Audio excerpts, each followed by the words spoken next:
కోసమే వేచి ఉన్న రేయిలా వేయి కళ్ళతోటి ఎదురు చూడనా వానజల్లు కోసమే వేచి ఉన్న పైరులా గంపెడంత ఆశతోటి చూడనా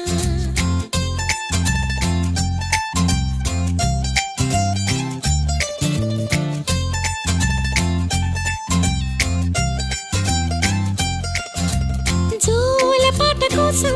ఉయ్యాలలోన చంటి పాపలాగా కోడి కూత కోసం తెల్లారు జాము పల్లెటూరిలాగా ఆగనే లేనుగా చెప్పవా నేరుగా గుండెలో ఉన్న మాట ఏ ఒకటి రెండు మూడు అంటూ అరే ఒక్కో క్షణాన్ని నేను